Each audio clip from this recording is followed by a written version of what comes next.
Hello traders, welcome back to another episode of the market breakdowns. I'll be sharing with you my insights into different markets.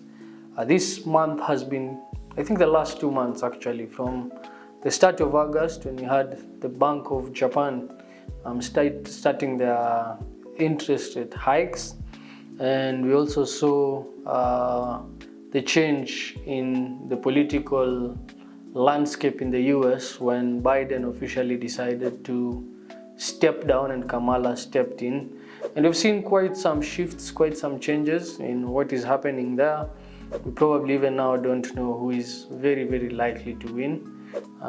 The odds are pointing that they're both very strong candidates at the moment, and even the swing states where we expected Trump would be leading, Kamala seems to be catching up, and vice versa.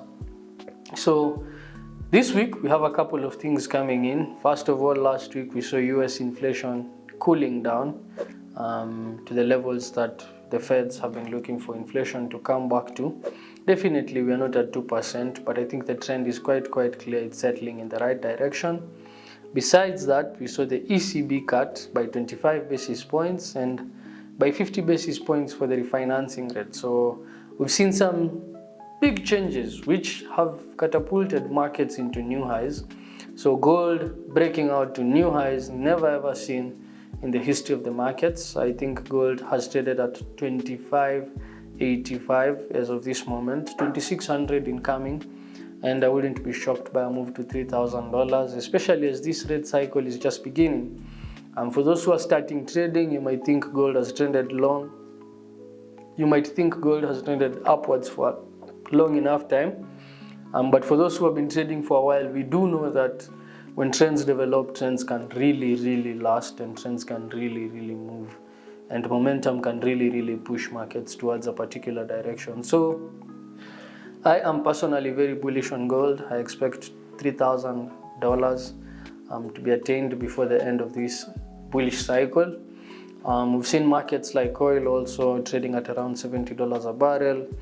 The indices, which is a reflection of the general market, specifically in equities, not doing much. We've not seen much, but this week we have the Feds coming in, we have Bank of England coming in, and we have Bank of Japan. So we have three major central banks deciding at what point they're going to set their lending rate at, and based on where they set their lending rate at, we shall be able to know how markets will react.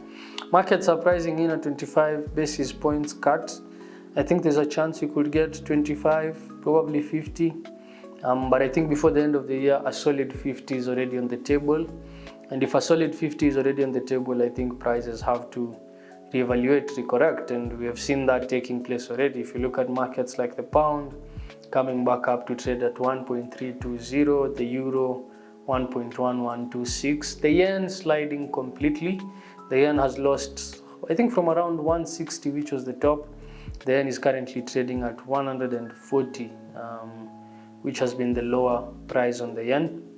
So quite some changes in the market, but as usual, we like saying that those changes are the ones that give us opportunity for us to profit and make money in the markets. So I'm going to share with you that today. So to start off, I'm going to look at gold, which is a very popular market, especially among retailers because of how fast it moves. But I'm pretty sure that people also tend to make a lot of errors, or people tend to really miss out a lot on some of these things, how they come in and how they leave. So to start off, I look at gold from a weekly perspective. So gold has been on a bullish trend for quite some time now. So if you look at gold, you can see clearly gold has been moving higher for quite some time, all the way starting this year around February of 2024 when we took out the $2,000 level. We rallied all the way to 2400, consolidated there for a while, took out 2400, took out 2500, and now we're approaching 2600. How high do I think gold can go? I would be convinced of a probable top or a probable change of direction in the cycle if we could attain $3,000 on gold. So I'm very bullish on this precious metal. I think we're only starting to see rate cuts. I think rates really have to come from about 5.5 where they are to about 3.5. That's about 2 full percentages.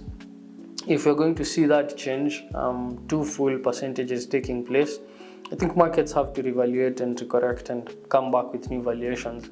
And gold is one of those markets that's directly opposed to what the dollar is doing and what interest rates are doing. So a lowering of the interest rates is very, very good for gold. And I think gold is likely to just keep moving forward. Now, from the daily perspective though, we've seen a break of 2500, a break over one, a move above 2550, and we're right now around 2585. What do I think? I think we could easily retest 2600, 2625, or in the extreme cases, 2650 before we get a minor correction, probably back to 2550, 2525, or even 2512, around that, before the trend continues moving higher again. If I look at it from the 4-hour perspective, you can see clearly that markets are consolidating between the 2475 level and the 2525 level till we got a breakout above 2525, which pushed markets all the way to the 2575 level. We've now gotten a rejection of R1, and it looks like markets will start moving lower back to 2550. However, I don't see how markets will break by 2575. On the flip side, I'm looking for a continuation up higher all the way to about 2612. Now, given the volatility of gold, given how the average true range has changed, I don't see any good risk-reward proposition for me in this market. If you're going to buy, you'd rather buy and hold long term. And if that's the case, you'd not want your stops or your entries to be positioned at some specific points. So for me this week, gold is a pass. As much as I know the direction, I think the risk-reward proposition on this market is not very, very attractive for me to be taking part in this market at the moment. The next market that I'll look at is British pound against the US dollar. Here I think there's a very, very good trade. If I look at it from the weekly perspective, the pound has just started the move higher. So if you look at the pound, you can see this solid bullish pattern here that has formed. We got a move from the 1.25, went to 1.3, retested 2750, came to 3250. We've retested 1.3 and now markets are going back up higher. So how high do I expect markets to go? I wouldn't be surprised by an extreme move to 1.35. I think it's very, very clear that's the next target on the market. 1.35 on the pound.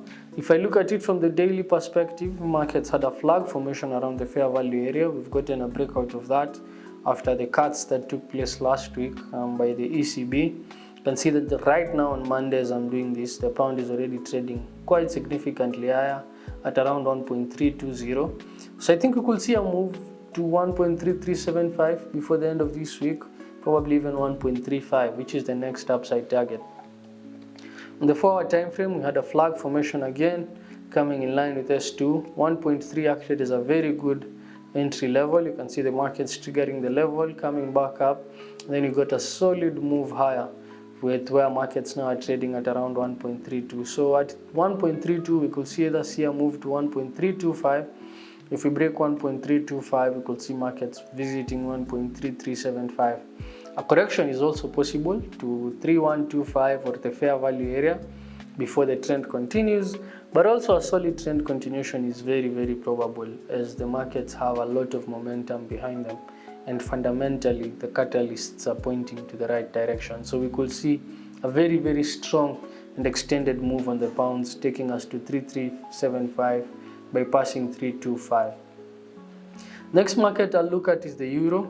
The euro has somehow a similar structure to what the pound did, but if you look at it from the weekly perspective, you can see that the euro has also rejected the 1.1 major level and markets have started moving higher. So we can expect markets to come back up to R1, 1.125 level. If we break that level, we could easily visit 1.15 level. Now if I look at markets from the daily perspective, you can see that markets have retested the 1.1 level, the fair value area.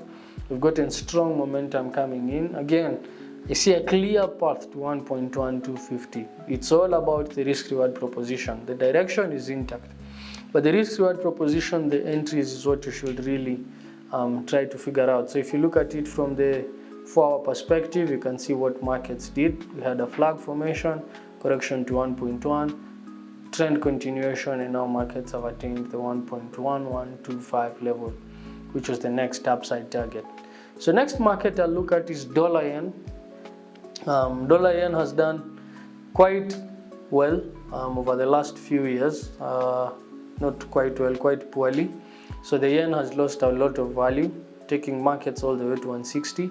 But somewhere around July towards August, as we started seeing a shift in the policy statements by the Bank of Japan, you can see markets really corrected lower. We saw a move from 160, pushing markets back up to 140, losing about 20 points in a period of about 8 weeks. Quite a strong move to the downside. What do I expect this week? I expect the trend downwards to continue because of the change in policy. I think the change in trends will have to continue, and I think we could easily see 135 or 130 on the downside. Now if I go to the daily chart, markets are currently trading about 140. If we reject 140, we could see a minor correction before the trend continues. If we break 140, we could easily see 137.5 and then 135 on the downside. On the 4-hour time frame, not much to suggest either playing the markets or staying out. We have this possible 3-drive pattern which suggests a point of entry is coming in somewhere around the fair value area, but you'll have to wait for markets to come back to the level, test the level, and then you can look for potential sales sending markets lower. Next, I'll look at pound against the yen. So pound against the yen is more or less a reflection of what is happening in also the other markets. So you can see the pound against the yen again dropping to 185. I think we could easily see 175, about 1,000 pips from where we are to the downside. On the daily time frame, it's very clear that we could see 180, a break of 180, and we could see 175. I think 175 is the level I'm looking for. On the 4-hour time frame, I have a probable sell position coming in around at the fair value area, somewhere around here. I'll be looking for a short from 185.57 to push markets back to about 182.5, which is the next downside target on the pound against the yen.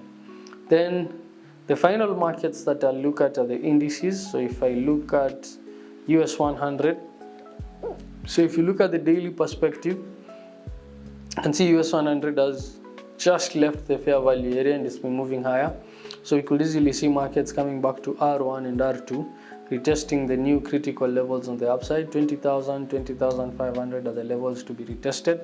If I look at markets from a 4-hour perspective, you can see that markets have moved from 188 from 18,500 to trade at 19,500. We've rejected the level. Looks like we could correct kidogo before we continue moving higher, back up to 20,000. However, we could also reject the level and keep moving higher to 20,000, 20,500, which is the next upside target on this commodity. Not on this commodity, on this index. The last index I'll look at is US 30. So US 30 is somewhere around here. Yeah, so that's US 30. So US 30, 30 of the best American companies in the Dow. You're looking at markets moving higher. So if I look at it again from the weekly perspective, you can see that prices are now fast approaching the 42,000 level. New all-time highs seen in the stock market. Highs never ever seen in the history of the stock market. These new highs coincide with the start of rate cuts. So you can be sure markets are pricing in a significant change in rate policies. If I look at it from the daily perspective, you can see prices have rejected fair value area and kept moving higher. So you could easily see R2, 42,500, which is the next upside target. And if I look at markets from the 4-hour perspective, you can see that prices are still moving significantly higher. So if we break 41.5, we could easily see 42,000, and in line we could even see R3, which is the next upside target on these markets. So with that said, I think I'll stop my analysis there. We'll catch up next time when I'll be doing the analysis. Peace.